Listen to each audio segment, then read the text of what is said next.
Sud Radio, c'est bon à savoir, un tout autre sujet. Le leasing social fait son retour. Ça y est, à partir de demain, le dispositif, on le rappelle, permet aux plus modestes de louer une voiture électrique neuve pour un loyer réduit, en moyenne de 100 €. Bonjour Yves Cara. Bonjour à toutes et à tous. Merci d'être avec nous ce matin dans le studio de Sud Radio. Vous êtes porte-parole et chargé de communication de Mobilité Club France. Le leasing social avait connu, on le rappelle, un énorme succès. L'an dernier, l'État avait été un petit peu débordé. Est-ce que l'État sera prêt cette année ? Est-ce que ça va le faire ?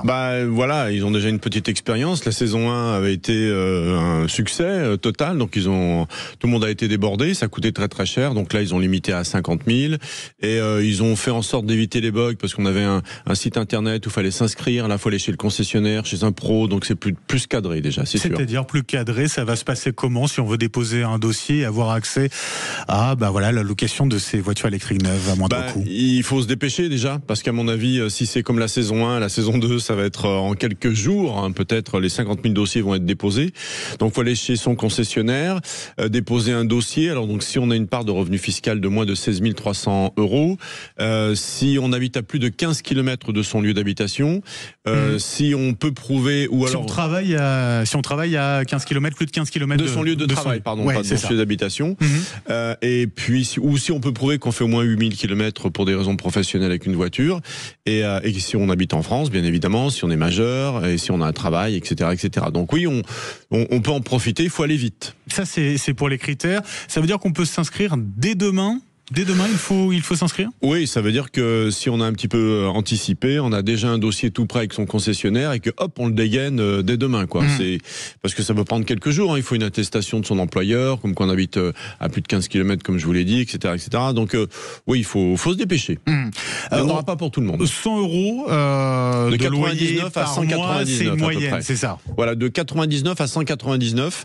La promesse de la saison 1, c'était moins de 100 €. Donc là, c'est parce que comme l'aide est moins importante, faut savoir que quand on prend un leasing, on paie le différentiel entre le prix de la voiture neuve avec laquelle vous allez partir et le prix estimé de revente au bout de 3 ans. Ou 4 ans ou 5 ans, puisqu'on peut aller même jusqu'à 5 ans pour ce leasing social, et ça c'est plutôt pas mal. Donc voilà, ça dépend de la voiture et du prix du loyer. Et donc un premier loyer payé par l'État permet de diminuer ses mensualités. C'est pour ça qu'on arrive à ces tarifs-là. Donc ça veut dire que c'est un investissement que fait l'État à travers ce leasing social. Oui, alors c'est pas l'État. Alors c'était l'État pour la saison 1. Là, c'est un certificat d'économie d'énergie payé par les opérateurs d'énergie, d'ailleurs Total, grosso modo, et puis quelques autres, qui va se répercuter sur nos factures un jour ou l'autre. Faut pas rêver non plus. Oui, on l'a compris. Effectivement, les constructeurs, toutes les marques sont représentées ou pas à travers ce leasing social ? Il y a une liste de voitures, principalement des voitures françaises, ça c'est plutôt pas mal, mais pas que.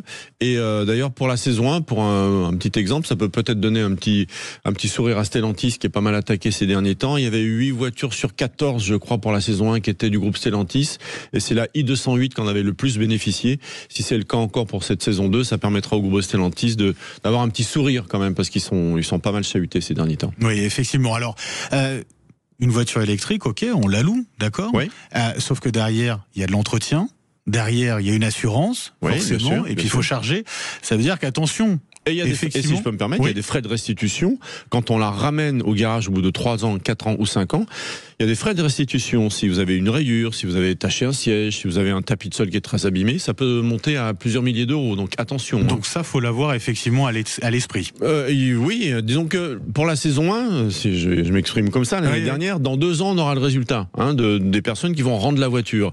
Donc si le constructeur dit attendez, il y a des rayures, il y a ça, il y en a pour 2000 €. 2000 €, ça va être la personne qui va payer, qui va devoir les sortir pour rendre la voiture.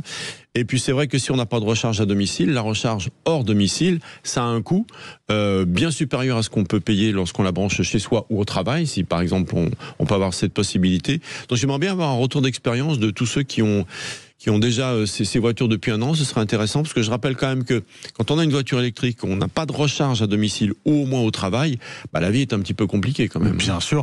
Une option d'achat tout de même, via ce leasing social. Oui, tout à fait. On peut la racheter après. Si vous dites à votre concessionnaire, je la reprends, il sera très content. Oui. Effectivement, Voiture neuve, pas de voitures d'occasion. C'est un regret, hein, c'est surprenant ça. Ouais. Et que des voitures électriques, parce qu'on aurait pu avoir aussi des voitures hybrides, pourquoi pas.